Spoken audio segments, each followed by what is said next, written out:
சரி.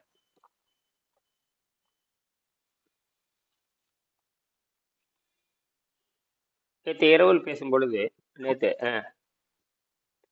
நேற்று இரவில் பேசும் பொழுது மனத்தினுடைய ஆசைகளை மனத்தினுடைய ஆசைகளை மன மனத்தினுடைய ஆசைகளை யோகம் எனப்படுவது மன ஆசைகளை ஒழுங்குபடுத்துவது.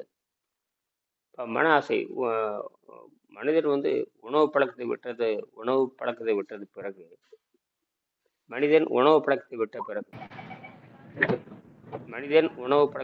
பிறகு இயற்கை அவனை நல்ல வழியில் அழைத்து செல்லும் அப்படிங்கிறது தான்.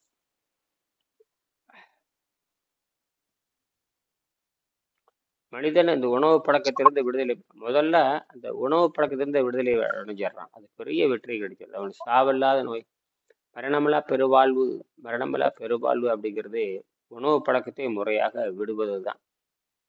அதான் மரணமில்லா பெருவாழ்வு. உணவு பழக்கத்தை எப்படி விடுவணும்? முறையாக விட வேண்டும். இந்த உணவு பழக்கத்தை எப்படி விடுவது அப்படிங்கிற பயிற்சி இல்லாதனால தான் இந்த சிக்கல்ல மாட்டிக்கிட்டாங்க. உணவு பழக்கத்தை எப்படி விடுவதுன்னு தெரியாதனால தான் மாட்டிக்கிட்டாங்க. அதனால இந்த மரணமில்லா பெருவாழ்வை பற்றி யாரும் ஆராய்ச்சி பண்ணல. மரணமில்லா பெருவாழ்வு அப்படின்னா உணவு பழக்கத்தை விட வேண்டும்ங்கிறத மரணமில்லா பெருவாழ்வு, அதாவது நோயற்ற வாழ்வு. யாரா சொல்ல முயற்சிக்கிறீங்க? சொல்லுங்க. மின்சாரம் போயிடுது, வந்துடும். மின்சாரம் போயிடுச்சு.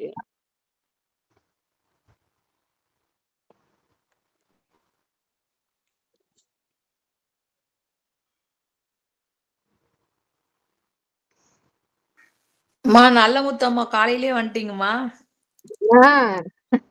நீங்க சொன்னீங்க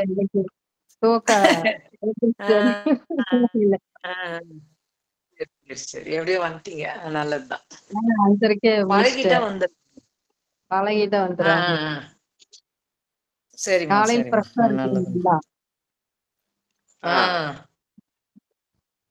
இந்த அறிவியல் நாம பாத்தீங்கன்னா தொடர்ந்து ஞாயிற்றுக்கிழமை அறிவியலை பத்தி பேசுறோம். ஞாயிற்றுக்கிழமை ஒரு நாள் அறிவியல். நம்ம அறிவியல் மெய்யறிவியல் ரெண்டையும் பேசிட்டோம். அறிவியல் என்ன நடக்கும், மெய்யறிவியல் என்ன நடக்கும், ரெண்டும் பேசிட்டோம். ஏன்னா இந்த புத்தகம் என்பது நம்ம அறிவியலை பற்றி முழுமையாக தெரிஞ்சுக்கணும். நம்ம அறிவியலுக்காக உழைக்கிறோம். மின்சாரம் கண்டுபிடித்தல், அதாவது நமக்கு தேவை மின்சாரம் இல்லைன்னா எதுவும் செய்ய முடியாது. அதற்காக கண்டுபிடிப்பு. வெங்கடேசன் என்கிறவர் சாதாரண ஆள் கிடையாது. 32 கண்டுபிடிச்சிருக்காரு. வெங்கடேசன் 32 கண்டுபிடிச்சிருக்காரு. சீடை நாடுக்கு அடுத்தபடியாக 32 வகையான கண்டுபிடிப்பு. அத்தனையும் இதில் பட்டியல் போட முடியாது. அவர் தான் கண்டுபிடித்த கண்டுபிடிப்புகள் எத்தனையோ இருந்தாலும் கூட 2 கண்டுபிடிப்பு இதில் வச்சிருக்காரு. இந்த 2 கண்டுபிடிப்பு தான் மனிதனை விண்வெளி வாழ்க்கைக்கு அழைத்து செல்லும். தகுந்த, அதாவது காற்றினுடைய துணை இல்லாமல் மின்சாரம் தயாரித்தல் இன்னொன்று. இப்போ பார்த்தீங்கன்னா காற்று துணை இல்லாமல் மின்சாரம் தயாரிக்க முடியாது.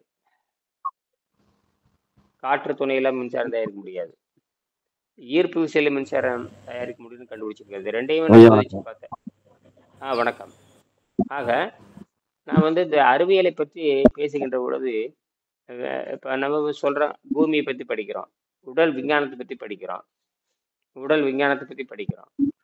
அப்புறம் பள்ளிக்கூடத்தில் மனப்பாடம் பண்ணுறோம். பள்ளிக்கூடத்தில் இயற்கை சட்டங்களை படிக்கிறோம், இயற்கை விதிகளை படிக்கிறோம். இப்படியெல்லாம் இருக்குது. ஆனால் எதுவுமே மின்சாரத்தை தயாரிக்கிற மாதிரி எதுவும் கண்டுபிடிச்சி கொடுக்கல. மின்சாரத்தை சேமிக்கிறது பற்றி தான் சொல்லியிருக்கானே தவிர மின்சாரத்தை உற்பத்தி பண்ணுறதை எவனாச்சும் பேசியிருக்கானே எங்கேயுமே இல்லை. ஆனால் மின்சாரத்தை உற்பத்தி பண்ணுற மாதிரி தீய பொருட்களை நல்ல பொருளாக மாற்றலாம். தீய பொருட்களை நல்ல பொருளாக மாற்றுறது. ஈர்ப்பு விசை பெரும்பாலும் தீமை செய்யக்கூடியது தான். அதை நல்ல பொருளாக மாற்றுறது எப்படி அப்படின்னு. இன்னொன்று பார்த்தீங்கன்னா இன்னொன்று அதாவது வெங்கடேசனுக்கு தெரியாத ரகசியம் இது. வெங்கடேசன் ஆரம்ப காலத்தில் பல விஞ்ஞானிகளுக்கு இப்போ இருக்கிற விஞ்ஞான தத்துவம் ஆரம்ப கால விஞ்ஞானிக்கு தெரியுமான்னு தெரியாது. ஆனால் அவங்க ஒரு விட சொல்லிட்டு போயிருப்பாங்க. இப்போ தாமஸ் ஆல்வா எடிசன் சொல்கிறான், அப்புறம் டெஸ்லான்னு சொல்கிறான். இன்னைக்கு டெஸ்லா இன்னைக்கு பார்த்தாருன்னா இந்த இப்போ இருக்கிற நவீன உலகத்தை பார்த்தா நான் ஆச்சரியப்படுவார். நாங்கெல்லாம் கண்டுபிடிச்சதில் தண்டம், நீங்கள் என்ன பண்ணியிருக்கீங்கன்னு கேட்டிங்கன்னா எங்களை விட பயங்கரமாக நீங்கள் வளர்த்தெடுத்திருக்கிறீங்கன்னு சொல்லுவார். இப்போ பல்புங்கிறது இப்போ கிடையாது. இப்ப குண்டு பல்ப் எங்காவது இருக்குதுன்னா குண்டு பல்புங்கிறது ஒன்று இல்லை. கான்டஸ்டன்ட் பல்ப்னு ஏதோ சொல்லுவாங்க. ஆனால் இன்னைக்கு அந்த குண்டு பல்ப் இருக்கா? இல்லை. அன்னைக்கு பார்த்தீங்கன்னா எல்இடி லைட் வந்துருச்சு, இல்லை எலக்ட்ரானிக் லைட் வந்துருச்சு. அதை பார்த்தாருன்னு வச்சுக்கோங்க, என்ன நினைப்பாரு? ஆக பரவாயில்ல, நம்ம மக்கள் வந்து மிகப்பெரிய கண்டுபிடிப்பாளராக இருக்காங்கன்னு நினைப்பாங்க. அந்த மாதிரி தான். அப்போ வெங்கடேசன் இருக்கிற காலத்துல ஈர்ப்பு விசை பத்தி பேசினேன். அப்பெல்லாம் ஈர்ப்பு விசை பத்தி புரிஞ்சுக்கிறது ரொம்ப கஷ்டப்படுவேன் நான். என்னடா இப்படி சொல்றாரு ஒண்ணுமே புரிய மாட்டேங்குது. ஈர்ப்பு விசை என்ன? பள்ளிக்கூடத்துல ஈர்ப்பு விசை என்ன சொல்லுவான்?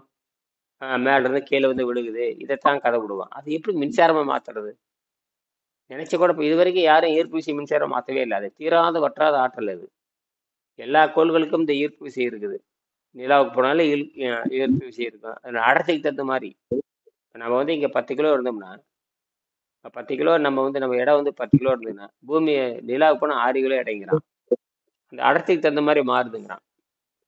அப்போ இந்த அடர்த்தியே மாறுது. அந்த அடர்த்தி நமக்கு இடம் வந்து இங்கே வந்து பூமியில் வந்து 10 கிலோவாக இருக்கும். நிலாவுக்கு போச்சுன்னா அது 6 கிலோவாக மாறுது. இந்த மாதிரி ஒவ்வொரு கோள்களுக்கும் போனால் இடம் மாறிட்டே போகுது. இதெல்லாம் வந்து நம்ப முடியாத விஷயமா இருக்கு. அப்படின்னா நாம வந்து விண்வெளியில போய் விண்வெளிக்கு போறோம்னு வச்சுக்கோங்க, அதுக்கான கருவி கண்டுபிடிச்சு போனோம்னா அதுக்கு தகுந்த மாதிரி உடல் மாறிக்கு. இதெல்லாம் போய் இந்த உணவு பழக்கத்தை விட்டவங்கள் தான் இந்த உணவு பழக்கத்தை விட முடியும்னு தெரியல யாருக்கு. உணவு பழக்கத்தை விட முடியும், உணவு பழக்கத்தை முறையாக விட முடியும். அப்புறம் ரெண்டாவது வந்து மீண்டும் உணவு பழக்கத்தை தூக்க முடியும். அது ஒன்றும் பெரிய அதிசயமே கிடையாது. உணவு பழக்கத்தை விடவும் தெரியணும், உணவு பழக்கத்தை அனுபவிக்கவும் தெரியணும். அப்போ நமக்கு வந்து நம்ம வந்து புலன்களை வந்து அடக்கியால தெரிஞ்சுக்கிறோம், ஆசைகளை அடக்கியால தெரிஞ்சுக்கிறோம். நம்ம அது முதல்ல அதுலேருந்து நம்ம புரிஞ்சுக்கணும். அதனால் உணவு பழக்கம் வேணுமா வேண்டாமா? ஆரோக்கியத்தை கெடுக்கிறப்ப உணவு பழக்கம் வேண்டாம், சுவைத்து பார்க்கின்ற பொழுது உணவு பழக்கம் தேவை. இப்படிதான் வச்சுக்கணும். இதெல்லாம் அவங்கவுங்க சொந்தமாக முடிவு எடுத்துக்கணும். அதனால உந்தா நோன்பு, பட்டினி, பத்தியம் இதெல்லாம் போட்டு குழப்பிக் கொள்ளக்கூடாது. என்ன திருலோக சேந்தர்?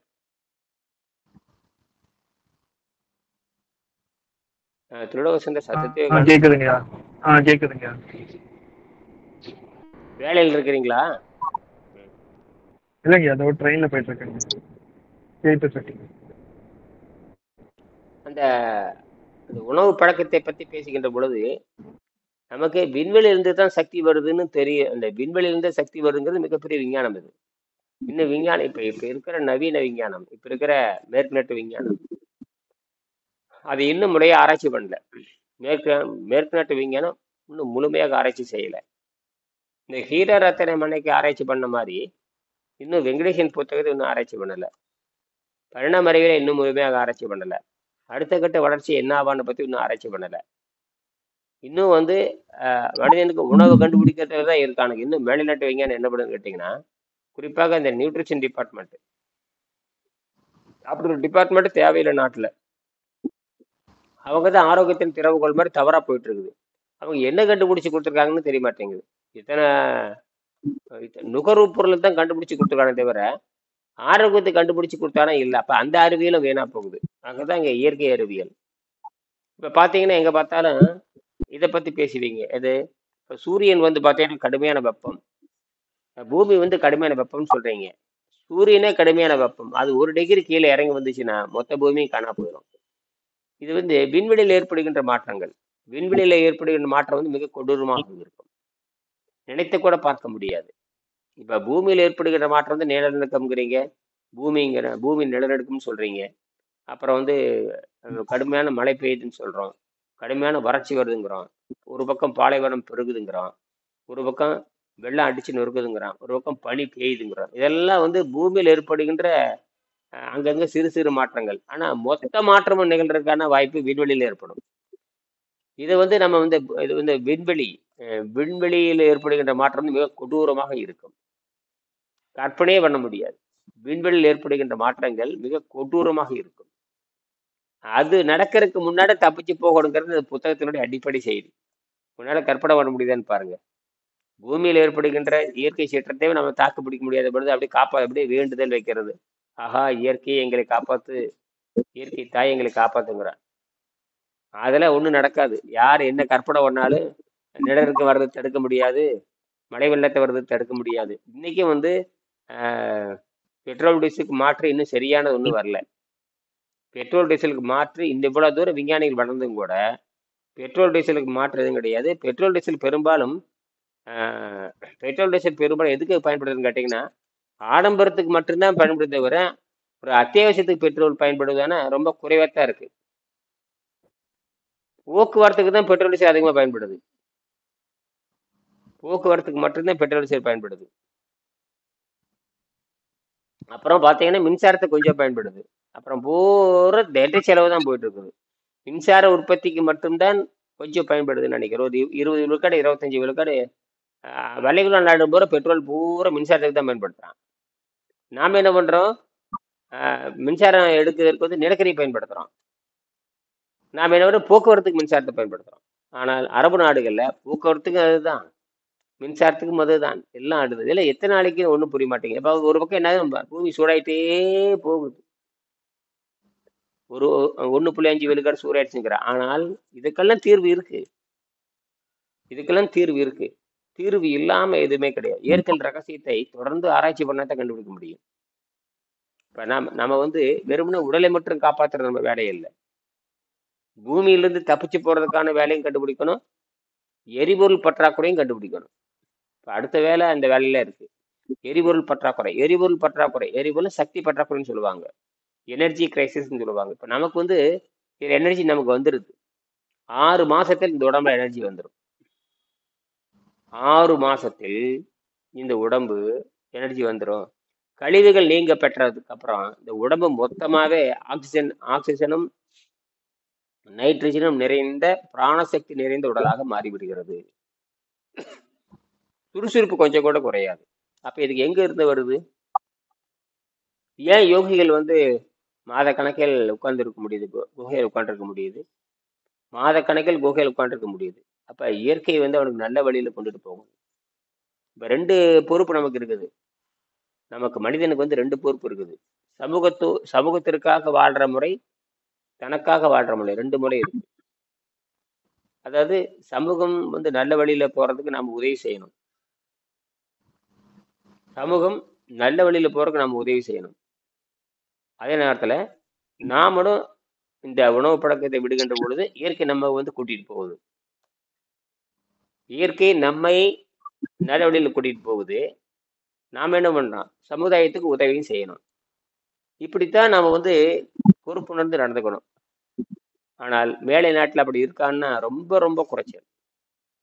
அவங்கள பாத்தீங்கன்னா புற ஒழுக்கத்துன்னு பேசிட்டு அக ஒழுக்கமே இருக்காது. பெரும்பாலும் பாத்தீங்கன்னா மேலை நாடுகள், இந்த வளர்ந்த நாடுகள், விஞ்ஞான நாடுகள் என்னமோ சொல்றாங்க பாருங்க, அவங்களாம் பாத்தீங்கன்னா அக ஒழுக்கமே அவங்ககிட்ட இருக்கவே இருக்காது. அது காரணம் அவங்க வந்து அவங்க அந்த அக ஒழுக்கத்துக்கான கண்டுபிடிப்போ, அக ஒழுக்கத்தில் இருக்கிற கண்டுபிடிப்பின் மூலமாக புறத்தை எப்படி காப்பாத்துறது அப்படிங்கிற அந்த மாதிரி எல்லாம் எதுவுமே அவங்ககிட்ட இருக்கவே இருக்காது. ரொம்ப கஷ்டமா இருக்கு. இப்ப நம்ம படிக்கிறதுல பாத்தீங்கன்னா பெரும்பாலும் நுகர்வுக்கான கண்டுபிடிப்பா இருக்கு தவிர தப்பித்து போவதற்கான கண்டுபிடிப்பு இருக்குன்னு ரொம்ப ரொம்ப ரொம்ப குறைச்சல். அப்படித்தானே? நுகர்வுக்கான கண்டுபிடிப்பு தான் அதிகமா இருக்கு. அதாவது எதற்கான கண்டுபிடிப்பு அதிகமா இருக்கு? நுகர்வு, நேரத்தை வீணடிக்கிறது, பொழுதுபோக்குறது, இந்த மாதிரி கண்டுபிடிப்பு தான் இருக்குதே தவிர மக்களை காப்பாற்றுவதற்கான கண்டுபிடிப்பு எங்கே இருக்கிறது? அப்படியே கண்டுபிடிச்சு கொடுத்தாலுமே கடுமையான பொருட்செலவு. இந்த பேட்டரி வண்டிலாம் பாக்குறீங்க இல்லையா? ஒரு பேட்டரி வண்டி சாதாரணம் கிடையாது ஐயா. ஒரு பேட்டரி வண்டி சாதாரணமா யாரும் வாங்கிட முடியாது. ஒரு சைக்கிள் வாங்குற மாதிரி நீங்க வாங்கிட முடியாது. அப்படித்தானே? ஆமாங்கய்யா, ஆமாங்கய்யா. அப்ப அது எப்படி சரியான விஞ்ஞான கண்டுபிடிப்புன்னு சொல்ல முடியும்? மலிவான விலையில் இல்லையே. ஒரு மிதிவண்டி வாங்குற மாதிரி இல்லையே. ஒரு மிதிவண்டி அந்த காலத்துல பத்தி எல்லாரும் வாங்க முடியும். இப்ப மிதிவண்டியே வந்து 5000 ரூபாய்க்கு போயாச்சு. ஆனால் அந்த மாதிரி மலிவா இல்லையா? அப்ப மலிவா கண்டுபிடிக்கிறதுக்கு ஏன் அறிவை பயன்படுத்தலையா? எல்லாரும் இப்ப மின்சாரம் இல்லைன்னா நினைச்சு கூட பார்க்க முடியாது. பூமியில 1 மணி இப்ப மின்சாரம் இங்க போயிடுச்சு. இப்ப வர இந்த இடத்துல மின்சாரம் திடீர்னு போயிடுச்சு. இப்போ கொஞ்சம் பேட்டரி இருக்காண்டு ஓடிட்டு இருக்குது. எங்க டவர் இருக்காண்டு கொஞ்சம் ஓடிட்டு இருக்குது. மின்சாரத்தை இல்ல, திடீர்னு போயிடுச்சு. இருக்கட்டும். இருந்தாலும் அப்ப இதுக்கெல்லாம் தீர்வு என்ன? இதுல இருக்கு இதெல்லாம் தீர்வு. அப்ப நல்லவை எல்லாம் தீயவை, அதாவது நல்லவை எல்லாம் தீயவை, தீயவை நல்லவை. நல்லவை மாதிரி இருக்கு, தீமை செய்யும். தீமை மாதிரி இருக்கு, நல்லது செய்யும்.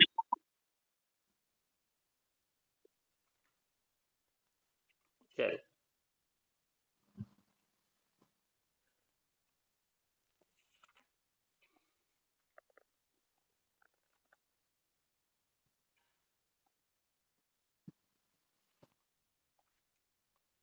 காலையில வந்து 4:30 மணிக்கு ஒரு செய்தி பேசணும். 4:30 மணிக்கு ஒரு செய்தி பேசணும். என்ன பேசுனாங்க? திருவிழா செய்தார். ஏதோ கொஞ்சம் வேலையின் காரணமா நீங்க போயிட்டீங்கன்னு சொல்லுது. ம்.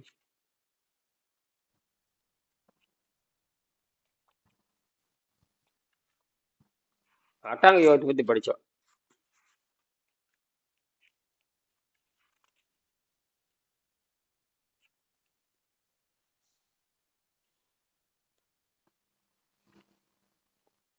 பிறவியில ஏற்பட்ட நோய் அப்படின்னு வந்து சில பேர் சொல்லுவாங்க. இன்னைக்கு இந்த கர்மாவை நம்புறவங்க நிறைய பேர் இருக்காங்க. கர்மான்னு ஒண்ணு இருக்குன்னு நிறைய பேர் நம்புறாங்க. கர்மானா என்னன்னு தெரியாமையே நம்புறாங்க. கர்மாங்கிறது ஒண்ணும் இல்லை. பிறவியில ஏற்பட்ட இந்த பசி நோய் தான் கர்மான்னு வள்ளுவர் சொல்றாரு. பிறவியில ஏற்பட்ட அந்த பசி துன்பம், அந்த பசி துன்பம் நீங்கும் பொழுதுதான் எல்லாமே நல்லாயிருது. முதல்ல நோயற்ற வாழ்வு வாழ வேண்டும் நாம் நினைக்கிறோம். அதுக்கு தான் நம்ம என்ன பண்றோம்? நோயற்ற வாழ்வு வாழ்றதுக்கு தான் எல்லா வேலையும் பண்றோம். ஆனால் நோயற்ற வாழ்வு, உணவு பழக்கத்தை விட்டா தான் நோயற்ற வாழ்வு யாருக்கும் தெரியல. பரிகாரம் பண்றவனுக்கும் தெரியல. அதாவது நோயற்ற வாழ்வு வாழ்வதற்கு உணவு பழக்கத்தை உணவு பழக்கத்தை விட்டா தான் நோயற்ற வாழ்வு வாழணும்னு தெரியல. எதை விட்டா நோயற்ற வாழ்வு வாழலாம்? உணவு பழக்கத்தை. உணவு பழக்கம். உணவு பழக்கத்தை விடாம எப்படி நோயற்ற வாழ்வு வாழ முடியும்?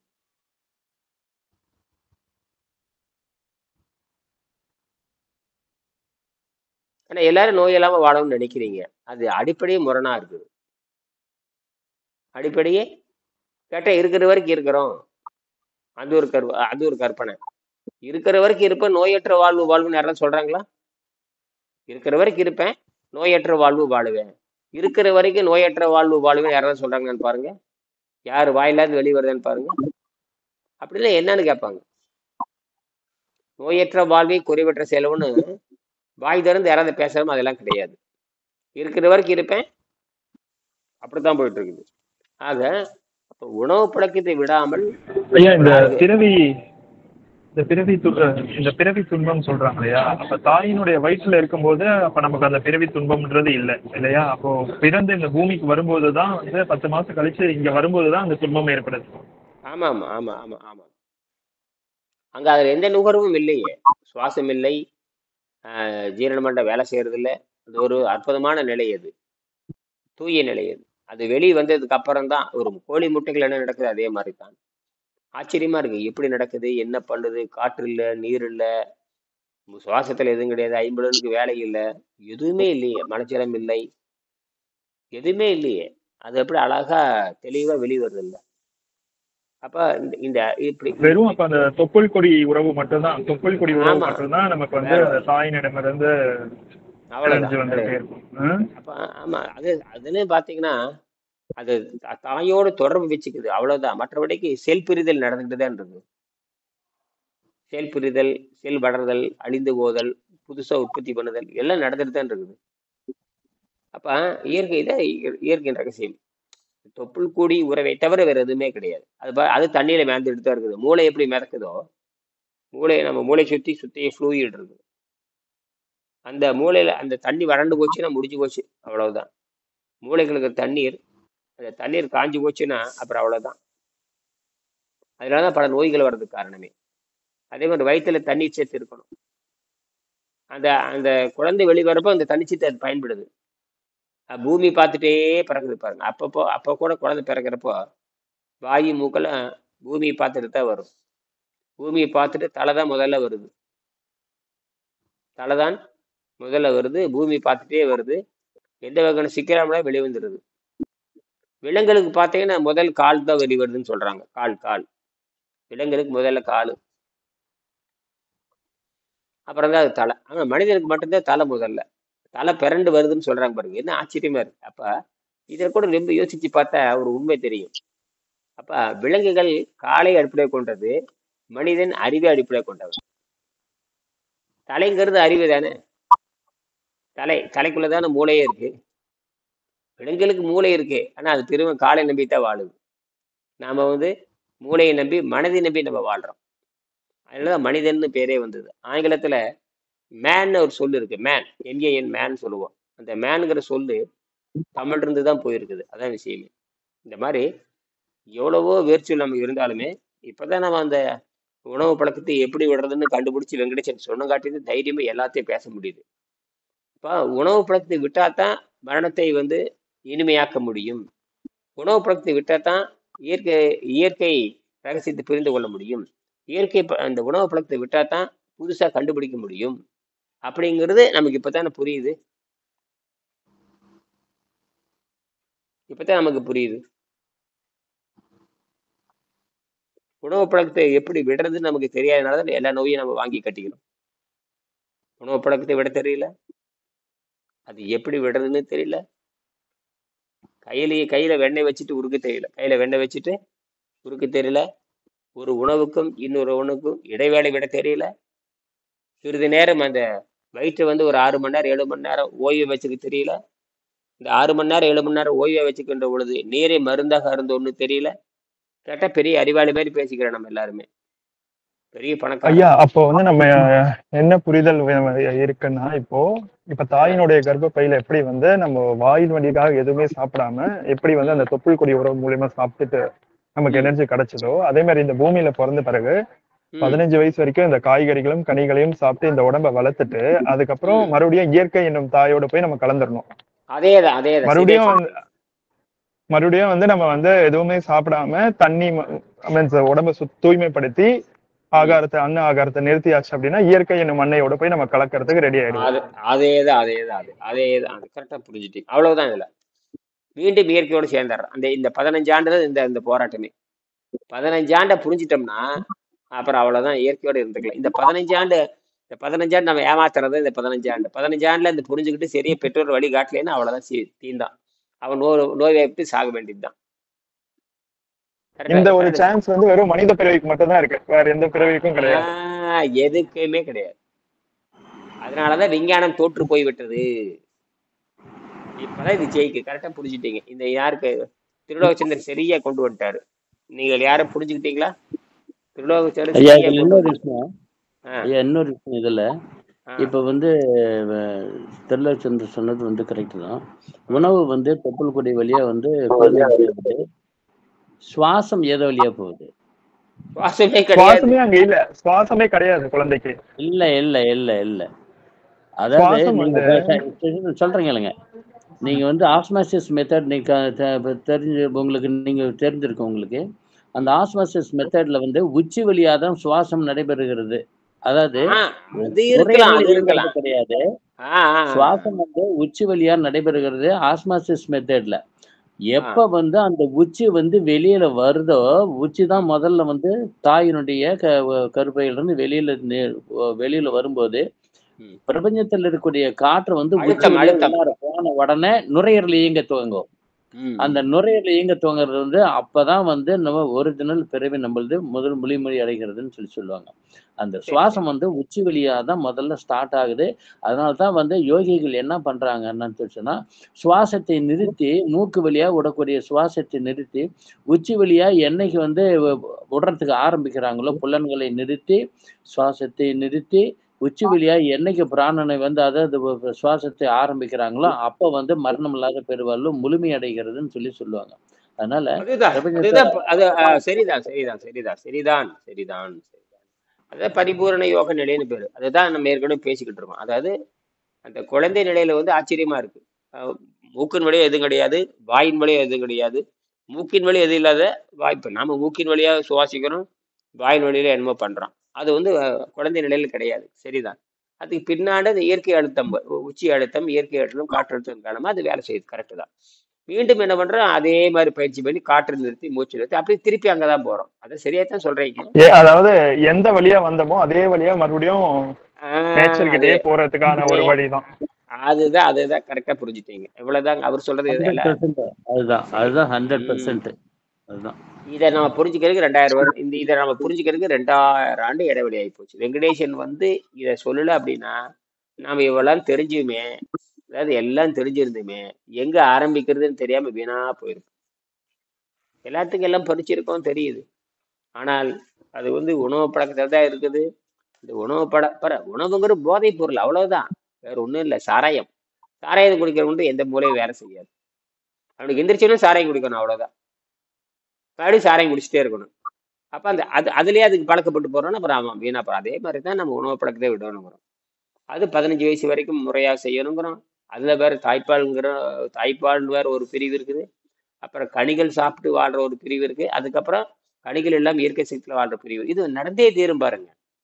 இல்லைன்னா இறப்பு அப்படியே போயிட்டே இருந்துன்னு வச்சுங்க. ஏன்னா இப்போ 1,00,000 ஆண்டு இருக்கிறதா வைத்துக் கொள்வோமே. அப்ப என்ன பண்ண நடக்குமா? இயற்கை 15 வயசுக்கு மேல சுரப்பையவே கட்டுப்படுத்திடும். அப்படியெல்லாம் அது பண்ணிடும். சொன்னபடி கேட்கலன்னு வச்சுக்கோங்க.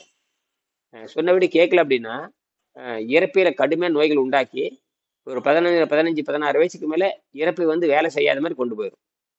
எப்படி ஒட்டுக்கொடல் வேலை செய்யலையோ அதே போல இறப்பையும் வேலை செய்யாது. அந்த மாதிரி கொண்டுட்டு போயிடும். அப்ப எதுவும் பண்ண முடியாது. அப்ப எதுவுமே அப்படின்னு ஒரு கற்பனையை சொல்றேன். பல உறுப்புகள் வந்து நீங்க பயன்படுத்தாத பொழுது பரிணாமத்துல தடையா இருக்குது. பரிணாமத்துல தடையா இருக்கிறது பூரா இயற்கை என்ன பண்ணும்? கழிச்சு விட்டுரும். பரிணாமத்தில் தடையா இருக்கிற அத்தனை பொருளை இயற்கை என்ன பண்ணும்? கழிச்சு விட்டுரும்.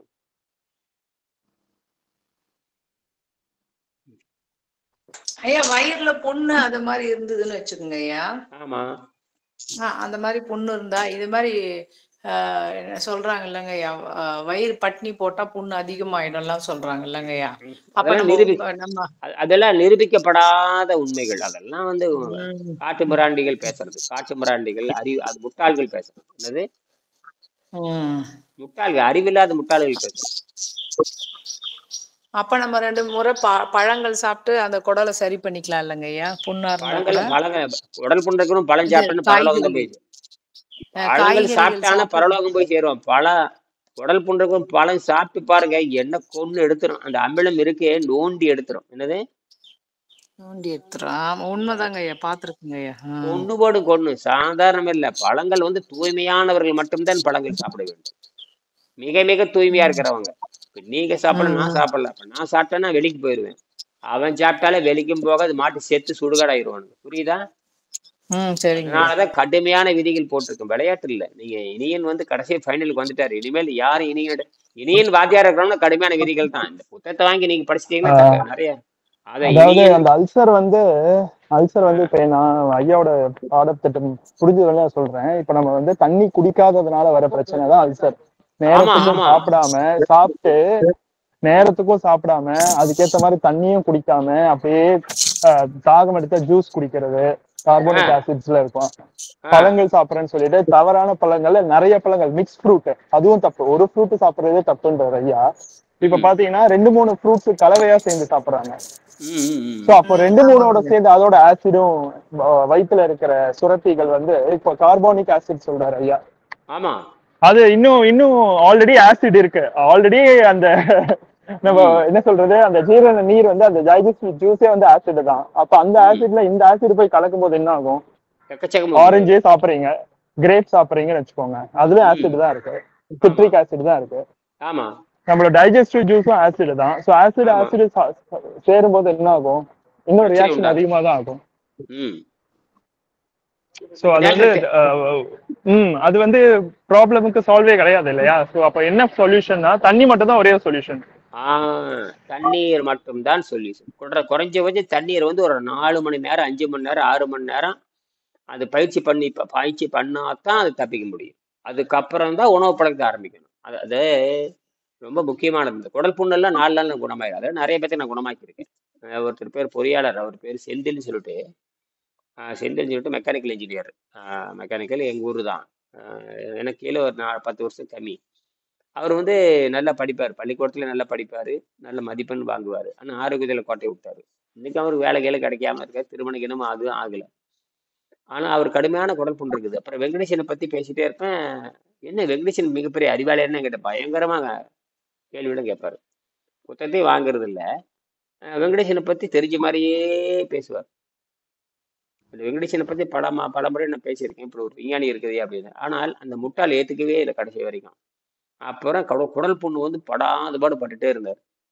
நானும் அந்த ஆளுக்கு தலையால் அடிச்சு பார்த்தேன். என்னடா இப்படி ஒண்ணு, என்னடா இவ்வளவு படிச்சிருக்கானே புரிஞ்சுக்கோன்னு பார்த்தா போராடி போராடி புரிஞ்சுக்கவே இல்லை. கடைசியில வெளிக்கு போகுது, ஒண்ணுக்கு போகுது, நிக்காம வெளிக்கு போயிட்டே இருக்குது. ஒரு நாளைக்கு 4 தடவை 5 தடவை கழிச்சல். இந்த கழிச்சல் நோய்க்கிறாம கழிச்சல் நோய் போய் போய் போய் போய் ஆசனமே புண்ணாகி போச்சு. உங்களுக்கு தெரியும், 2 தடவை 3 தடவை போச்சுன்னா பரவாயில்ல. சும்மா வந்து சோத்தை தின்னு தின்னு சோறுங்கிற ஒரு விஷத்தை தின்னு தின்னு அமிலத்தன்மை அதிகமாகி கிருமிகள் பயங்கர டயோரியாவா மாறிடுது. என்னவா மாறிடுது? டயோரியா. ரொம்ப டேஞ்சர் அது. டயோரியான்னு ஒரு நோய் இருக்கு, உங்களுக்கு தெரியுமில்ல? வயிற்றுப்போக்கு. வயிற்றுப்போக்கு. காலரா வந்து வெள்ளைக்காரன் உண்டாக்கி விட்டது. காலரா நோய் வந்து பறக்கி விட்டு போனது அந்த வெள்ளைக்கார முண்டை தான் வந்து இறக்கி விட்டு போனான். கடைசியில் அவனே மருந்தை கண்டுபிடிச்சி எனக்கு கதை விடுறான். இங்கே டயோரியான்னு ஒன்று இருக்குது. அதாவது சாதாரண ஆகாரம் திங்கிறவன் வயிற்று கடுப்புன்னு சொல்லுவாங்க. வயிற்று கடுப்பு அதாவது வந்து லூஸ் மோஷன் ஆகாது, வயிறு கடுகெடுத்து சும்மா கொஞ்சமா சளி மாதிரி வரும். அதுதான் வந்து பயங்கர பெயின் இருக்கும். அதுதான் வந்து வயிற்று கடுப்புன்னு சொல்லுவாங்க. அதுக்கு பேர் ஆங்கிலத்துல டயோரின்னு சொல்றாங்க. அது நிக்காம போயிட்டே இருந்தா ஆள் இறந்துடுவான்.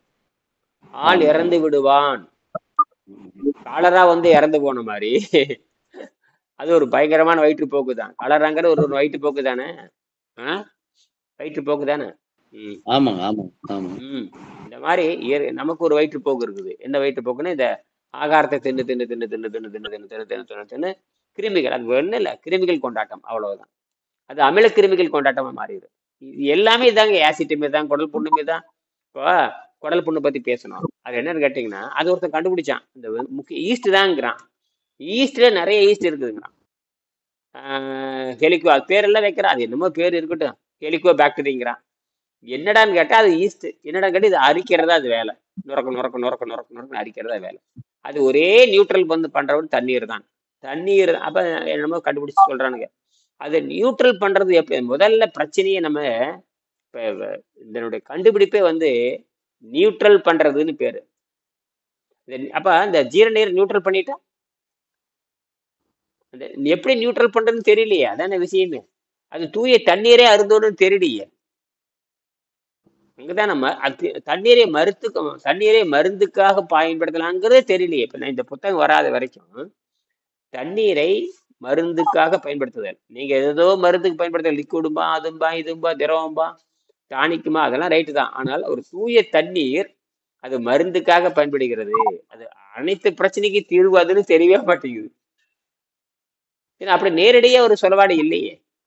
இப்ப இயற்கை மருத்துவம் உங்களுக்கு எல்லாம் தெரியும். நம்ம காந்தி காலத்துல இருந்து காந்தி காலத்துல இயற்கை மருத்துவம் வந்தாச்சு. ஏன்னா வெள்ளைக்காரன் தான், ஜெர்மன்காரன் தான் உலகத்துக்கு அறிமுகப்படுத்துறான். ஜெர்மன்காரன் தான் இயற்கை மருத்துவத்தை அந்த அர்னால்ட் எக்கர்ட் தான் வந்து அறிமுகப்படுத்துறாங்க. அதுக்கப்புறம் தமிழ்நாட்டுல அப்படி கொஞ்சம் தமிழ்நாட்டுல 60 வருஷம் 50 வருஷத்துக்கு மேல இயற்கை மருத்துவம் வந்தாச்சு. தமிழ்நாட்டுல இந்த ஸ்ரீசைலம்ங்கிற ஒரு இடத்துல ரொம்ப தீவிரமா பண்ணாங்க. அதுக்கப்புறம் காந்தியடிகள் கூட பண்ணாரு. ஆனா தீவிரமா காந்தியடிகள் பண்ணல.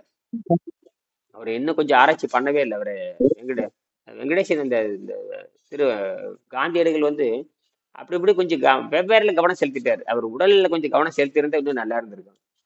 அவரு அதுக்கே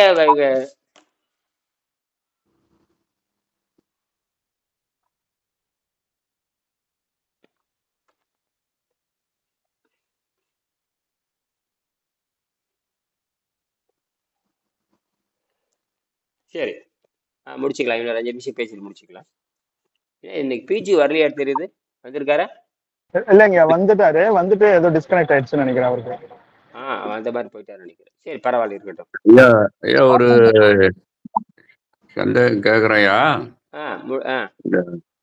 இந்த மருத்துவம், ஆங்கில மருத்துவமா மற்ற மருத்துவம்லாம் எப்படி வேலை செய்யுது தெரியல. இந்த ஆங்கில மருத்துவத்துல உணவை சாப்பிட்டு இந்த அல்சர் வந்ததுன்னு நல்லா தெரியும். நம்ம வந்து உணவை சாப்பாடை நிறுத்தி பண்ணலாங்கிறது வெங்கடேஷ் ஐயா இனி ஐயா வழியில வந்தாச்சு. அவன் 1000 ஆண்டா என்ன கண்டுபிடிச்சு வச்சிருக்கான்? 100 ஆண்டோ 200 ஆண்டோ உணவுலால வந்த அல்சரை உணவை சாப்பிட்டு தான் சரி பண்ணணும்னு நான் கூட ஒரு இடத்துக்கு போயிருந்தேன்.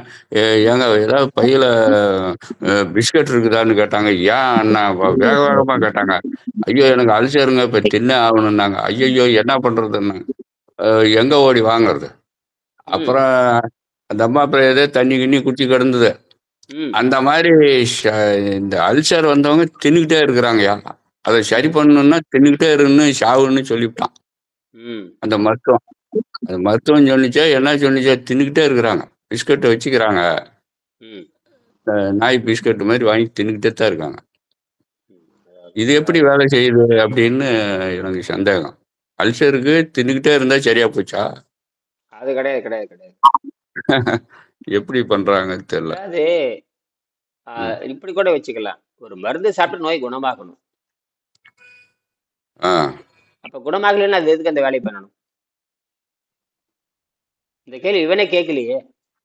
ம். மருந்து சாப்பிட்டா நோய் குணமாகணும். உண்டியல காசு போட்டு அங்க நிக்கணும்.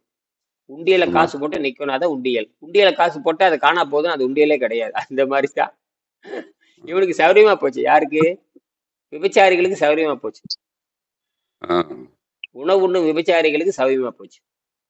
ஓ, உணவு உண்றது சாப்பிடுங்க, அவனுக்கு சந்தோஷமா போச்சு.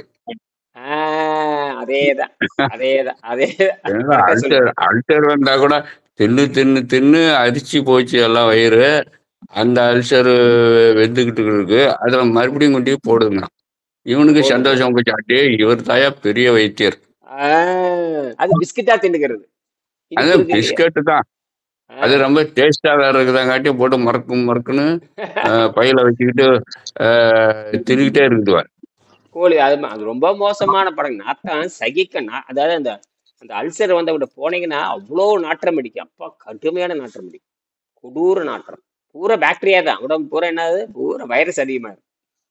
சித்தான் அவன் பார்த்துருக்கேன் நான். அப்புறம் அப்படித்தான் அந்த அந்த அந்த பொறியாளருக்கு வந்து ரொம்ப குறு பண்ணிட்டே இருப்பாரு. என்ன கடுமையா விவாதம் பண்ணிட்டே இருப்பாரு. சொன்ன கேட்கவே இல்லை. ஏன்னா இவ்வளவு பேசுவோம். எப்படி மணிக்கணக்கா பேசுவோம். என் வீட்டுக்கு வந்தா ஒரு 1/2 மணி நேரம் பேசுவான். நானும் போய் வீட்டுல போய் பேசுவேன். ஒரு 20 வருஷமா பேசிட்டு இருந்தேன் அவர்கிட்ட இந்த மாதிரி. ஆனால் அந்த புத்தகத்தை வாங்கி படிக்கிற ஞானமே இல்லை. இவ்வளவு பேசுறேன். நிறைய கண்டுபிடிப்பெல்லாம் பத்தி பேசுவேன். இந்த மின்சாரம் தயாரிக்க பத்தி, தண்ணியிலிருந்து மின்சாரம், ஒரு கிராம் தண்ணியிலிருந்து மின்சாரம் எப்படி எடுக்கிறதெல்லாம் பார்ப்பேன். அதெல்லாம் பார்ப்பாரு. அப்புறம் கடைசியில ஒன்னும் இல்லை, ஏயா இப்படி சாகுறீங்கன்னு சொல்லிப்பட்டு கடைசியில காய்கறி மட்டும் சாப்பிடுயா, தண்ணீர் காய்கறி சாப்பிடுயா, ஏயா பண்றீங்க? படிச்சவன்னு சொல்றேன், உனக்குள்ள அறிவே இல்லையான்னு கேட்டேன். என்னது இவ்வளவு தூரம் சொல்றேன்னா சொந்த முறையே வேலை செய்யாதான்னு கேட்கறேன். இத்தனை வைத்தியம் பண்ணியிருக்கு, இத்தனை ஊசி போட்டிருக்கிறியே, ஏன் நல்லாகலன்னு கேட்டிருக்கியா? அப்புறம் என்ன நீ அறிவு? என்ன நீ பெரிய டிஸ்டிங்ஷன் மார்க் வாங்கியிருக்க? பெரிய பிடெக்ல அவர் BE mechanical engineer. Mechanical engineer எவ்வளவு கஷ்டம் நமக்கு தெரியும். பயங்கரமான டஃப் சப்ஜெக்ட், சாதாரண விஷயம் கிடையாது. சிவில் விட மெக்கானிக்கல் ரொம்ப டஃப். டிசைன் எல்லாம் பயங்கரமா இருக்கும். அப்படி நீ இருக்கிறவன் இந்த உடம்பை பத்தி கொஞ்சம் கூட அறிவே இல்லையான்னு கேட்டேன். உடம்பை பத்தி கொஞ்சம் கூட அறிவே இல்லை. நான் இப்ப என்னை வந்து இந்த 20 வருஷம் என்னை பார்த்துக்கிட்டு இருக்கேன். என்னோட உணவு பழக்கம் எவ்வளவு குறைவா இருக்குன்னு பாக்குறேன். நான் என்ன அருந்துறேன்னு பாக்குறேன். எல்லாம் பார்த்திருந்து மூளையே வேலை செய்யணும்னு கேட்டேன். அப்பதான் நான் சொன்னேன், நீ வெறும் பக்தி மார்க்கத்துல இருக்கிற, உனக்கு ஞானமே கிடையாதுன்னு நான் சொன்னேன். அப்புறம் தான் என்ன இப்படி சொல்றீங்க? என்ன பின்ன என்ன நீ எப்ப பார்த்தாலும் பக்தி, நீ வெறும் முட்டாள் மாதிரி இருக்கிற, எப்ப பார்த்தாலும் பக்தி பக்தின்னு சத்தம் போட்டு கிடக்குறேன். எனக்காவது ஞானமா இருக்குன்னு ஒண்ணு இருக்கு தெரியுமான்னு கேட்டேன். ஞானம்னா சிந்தித்தல்னு அர்த்தம். சிந்திக்கிற அறிவே இல்லடா அப்படின்ட்டு. பக்தின்னு ஒண்ணு ஒத்துக்கிறீ இல்ல, அப்ப கர்மம்னு ஒண்ணு இருக்குது ஒத்துக்கிறீ இல்ல, அப்புறம் ஞானம்னு ஒன்று இருக்குல்ல ஒத்துக்கிறீங்க. ஞானம்னா படித்தல் சிந்தித்தல்னு அர்த்தம். அதுவே இல்லாத ஒன்று எதுக்கு நான் பேசணும் அப்படின்னு கேட்டேன். பின் என்னடா சொல்றேன்? என்னடா ஒரு நோயை தீக்கிறதுக்கு உன் அறிவை பயன்படுத்தி நீ என்னடா பிஇ இன்ஜினியர் கேட்டேன், மெக்கானிக்கல் இன்ஜினியரா நான் கேட்டேன். என்னடா 10 வயசு கேள்வி இப்படியே கேட்டேன். ஐயா நீ இவ்வளவு பேசுறியே, இவ்வளவு அறிவை பேசுறியே, எதை சாப்பிட்டா நல்லாதுன்னு தெரியாதா? கேட்டா சித்த மருத்துவம் அப்படி தமிழருக்கு பண்பாடு பக்தி மார்க்கத்தை கண்டுபிடிச்சது இந்தியர்கள்ங்கிறீங்க. ஏன் வயிற்றுல இருக்கிற நோயை கண்டுபிடிக்கிறதுக்கு இந்தியர்கள் கண்டுபிடிக்க முடியாதான்னு கேட்டேன். பக்தி மார்க்கத்தை கண்டுபிடிச்சு இந்தியர்கள், ஞான மார்க்கத்தை கண்டுபிடிச்சு இந்தியர்கள்ங்கிறியே, ஒன்று வயிற்றுப்பாட்டை நீக்கிறதுக்கு இந்தியர்களால் கண்டுபிடிக்க முடியாதான்னு கேட்டேன். அப்பதான் அவனுக்கு புத்தி கொஞ்சம் வேலை செஞ்சிச்சு. ஆமா என்னமோ சொல்றீங்களா அப்படிங்கிறான். என்னது அடாடாடா என்னமோ சொல்றீங்க அப்படிங்கிறான். அதான் இப்படி கேள்வி கேட்டேன், குறு கேள்வி கேட்டேன். இந்த பிஇ மெக்கானிக்கல் கண்டுபிடிச்சி எவன்னு கேட்டேன். எவனை கண்டுபிடிச்சு வச்சான்? ஆனா பக்தி மார்க்கத்தை கண்டுபிடிச்சது யாரு? இவங்க. ஞான மார்க்கத்தை கண்டுபிடிச்சது யாரு? இவங்க தான். அப்ப ஞானம்னா அறிவை பற்றி பேசுதல், அறிவை பற்றி சிந்தித்தல், இயற்கை பற்றி பேசுதல். அப்ப ஏன் இந்த பிரச்சனை வருது நீ எனக்கே சிந்திச்சிருக்கிய? அதுக்கு தான் நான் இயற்கை மூளை கொடுத்ததுன்னு கேட்டேன். அப்படிதான் சொல்லி ஒரு 10 நாள் பயிற்சி கொடுத்தேன். 15 நாள்ல பாத்தீங்கன்னா அந்த 20 வருஷமா 10 வருஷமா 15 வருஷமா இருந்த அந்த குடல் புண்ணு காண போச்சு. ஆனா இன்னும் அரைகுறை மாத்தி செஞ்சுட்டு இருக்கிறான். ஆமா. இன்னும் இந்த பால் குடிக்கிறது உடவே இல்லை. பாலுஞ்சோறு நாசமா போன பாலுஞ்சோறு உடைச்சோன்னா அந்த பாலுஞ்சோறு அந்த பாலுஞ்சோறு திங்கிற பூரா வெளிக்கு போயிட்டே தான் இருக்கு. அதே பாலுஞ்சோறு பாக்டீரியாங்க. இந்த பால் இருக்கே, ஏற்கனவே சோறு வந்து பாக்டீரியா உற்பத்தி பண்ணும். சோறு வந்து திங்கிறவனுக்கு பூரா இந்த கிருமி அதிகமாயிட்டே போகும். அதே மாதிரி பால் வந்து முழுக்க முழுக்க முழுக்க முழுக்க முழுக்க முழுக்க நீங்க அது வந்து வைரஸ், அத்தனையும் வைரஸ், அத்தனையும் உயிருள்ள வைரஸ். இதாவது உள்ள போய் மாறும். பால் வைரஸவே நிறைய குடிக்கிறீங்க. எதை குடிக்கிறீங்க? அதுக்கு லாக்டிக் வைரஸ்னு ஒன்று இருக்குதுங்க. லாக்டிக் வைரஸ், லாக்டிக்னு சொல்லுவாங்க. லாக்டோ வைரஸ்னு ஒன்று இருக்கு. ரொம்ப பயங்கரமான ஆபத்து. அது புற்றுநோய்க்கே காரணம். அதாவது அதை வந்து கொதிக்க வைக்கிறதுனால இறந்து போகுதுன்னு சொல்றாங்க. பட் ஆனா இறக்குறதுக்கு வாய்ப்பு இல்லை. எல்லாம் டார்மெண்ட் ஸ்டேஜுக்கு போயிடும் இல்லையா? இப்போ நம்ம விவாதம் செய்தபடி பார்த்தோம் அப்படின்னா அது இறக்குறது கிடையாது, அது டார்மெண்டா போயிடும். அதாவது செயல் இல்லாம தூங்குற ஸ்டேஜுக்கு போயிடும். அவ்வளவு டிகிரிஸ்ல அது கொதிக்க வச்சாலும் மறுபடியும் உயிர் வாழுதுன்னு தானே சொல்றோம் எந்த ஒரு உயிரினமுமே. அப்ப வயிறுக்குள்ள போகும்போது மறுபடியும் அங்க போய் அது ஆக்டிவ் ஆயிடுது ஒரு சில காரணங்களால. எல்லாருமே கொதிக்க வச்ச பாலை தின்னுட்டு தான் குடிச்சு வரா போறான். அப்ப தெரியுதா இல்லையா? இந்த ஜூஸ் போடும்போது அப்படியே சில பக்கம் பாத்தீங்கன்னா அந்த பாக்கெட் பாலை கட் பண்ணி அப்படியே கொதிக்க வைக்காம அப்படியே ஊத்துறாங்க. இந்த ஜூஸ் கடையில எல்லாம் கொதிக்க வைக்கிறது கிடையாது. ஜூஸ் கடையில எந்த ஜூஸ் கடையில கொதிக்க வச்சு உங்களுக்கு ஜூஸ் போடுறாங்க? அப்படியே பாக்கெட் பால் அப்படியே ஓபன் பண்றாங்க, அப்படியே ஜூஸ் கலக்குறாங்க, அப்படியே போடுறாங்க, அப்படியே கொடுக்குறாங்க. அவ்வளவுதான். அப்படி சர்க்கரை போட்டு அடிச்சா முடிஞ்சு போச்சு. சர்க்கரை போட்டா முடிஞ்சு போச்சு, அவ்வளவுதான். அது இப்ப இந்த வெயில் காலத்துக்கு வந்துடுச்சு. அப்படியே பாக்கெட் பாலை போட்டு அது ஒரு 50 ரூபா, அது விலைய வேற ஏற்றிட்டாங்க ஒரு கிளாஸ். அது பறக்குது, எல்லாம் வாங்கி வாங்கி குடிச்சிட்டு ஓடுறான்.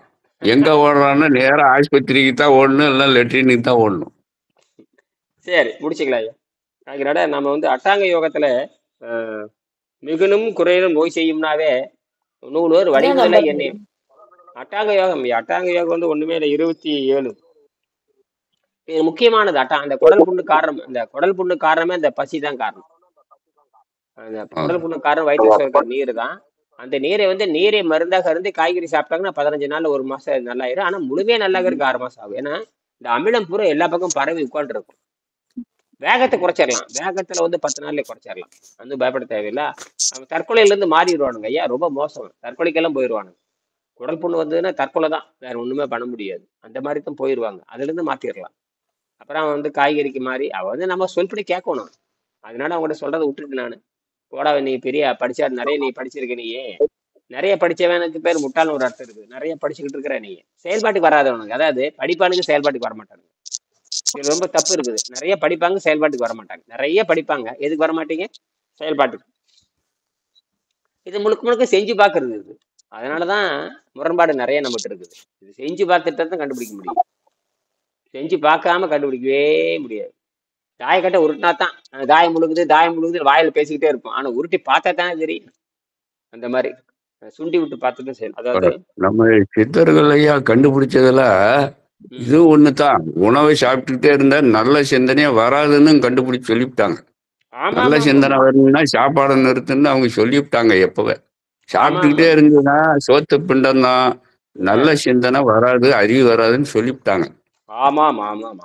அது உண்மைதான். அவன் தான் வந்து சாப்பிட்டா சத்து வரும், சாப்பிட்டா எதிர்ப்பு சக்தி வரும், தின்னுட்டு சாவுன்னு அவன் பண்ணி வச்சிருக்கிறான். அந்த விபச்சாரிகள் கண்டுபிடிச்சது அப்படித்தான் இருக்கு. அதேதான். அதனாலதான் சாப்பாடு வந்து போக பொருள்னு சொல்லிட்டான். உணவு என்பது போக பொருள் தான் எழுதி வச்சிருக்கான். உணவுப் பொருள் என்பது போக பொருள். போகம்னு ஆசைகள் உண்டாக்குறது, அருவருப்பு உண்டாக்குறது, தீமை உண்டாக்குறது, காமத்தை உண்டாக்குறது, எல்லாமே அதுல வந்துடும். போக பொருள். சாராயம் குடிக்கிறவன் தப்பிச்சுக்குவாயா? இவனுக்கு எல்லாம் தப்பிக்க வழி இல்லை. இவன் தான் 3-4 வேலை திங்கிறான். அவன் ஏதோ ஒரு வேலை நைட்ல குடிச்சுட்டு உடம்பு வலிங்கிறான், ஏதோ விடிகாலம் ஏஞ்சி வேலைக்கு போடுறான். இவன் 3-4 வேலை தின்னுட்டு வீட்லயும் தொந்தரவு, போற இடத்துலயும் தொந்தரவு, புத்தியும் கெட்டு போச்சு. வீட்லயும் சண்டை, வெளியே போனாலும் சண்டை, ரோட்லயும் சண்டை. புத்தி இல்லையா? அப்படித்தான் கரெக்டா தான் சொல்றீங்க. சரி, அதாவது இந்த மிகுனும் குறையினும் நோய் செய்யும் நூலூர் வழி முதலா எண்ணிய 3 என்று சொன்னா என்ன அர்த்தம்னு கேட்டீங்கன்னா, மிகுனும் குறையும்னாவே அதிகமா இருந்தாலும் சரியே, குறைவா இருந்தாலும் செய்யறே. அப்படி அதிகமா இருந்தால் ஆபத்து, குறைவா இருந்தால் ஆபத்துனாவே பூச்சியத்தில் இருந்து ஆபத்து இல்லைங்கிறது அர்த்தம் அந்த இடத்துல. இதை வந்து 2000 வருஷம் தவறாக பொருள் கண்டதுனாலதான் நமக்கு வந்து இவ்வளவு காலம் தாமதமாயிருக்கு. பரிமேல் அழகர்னு ஒரு பெரிய ஒரு அறிவாளி வந்தாரு, உரையாசிரியர் வந்தார். அவர் என்ன பண்ணிட்டாருன்னா, ஓரளவுக்கு அந்த விஷ நீர் சுரக்கலாம்னு எழுதிட்டு போயிட்டாரு. ஓரளவுக்கு விஷம் சுரக்கலாம்னு, அது ஓரளவுக்கு தீமை இருக்கலாம்னு எழுதிட்டு போயிட்டாரு. தீமையே இருக்கக்கூடாதுன்னு எழுதுனா ஓரளவுக்கு தீமை இருக்கலாம்னு எழுதிட்டு போயிட்டாரு. அது அவர் பண்ண தப்பு தான். அதுக்கு பின்னாடி வந்து தான் தப்பா எழுதிட்டாங்க. அதுக்கு அது ரொம்ப முக்கியமான பாயிண்ட். எதுங்க அந்த 28 ஆமா, இந்த மிகுனும் குறையும் நோய் செய்ய மிகுந்தாலும் நோய் செய்யும், குறைந்தாலும் நோய் செய்யும். என்ன அர்த்தம்னு கேட்டீங்கன்னா, பூச்சிச்சல் இருந்தால் நோய் செய்யாதுன்னு அர்த்தம். அதுக்கு பேரு நியூட்ரல் இருந்தால் நோய் செய்யாதுங்கிற அர்த்தம். அதை வந்து புரியுங்க. மறுபடியும் நம்ம 12 மணிக்கு பேசுவோம். நன்றி, வணக்கம். நன்றி, வணக்கம்.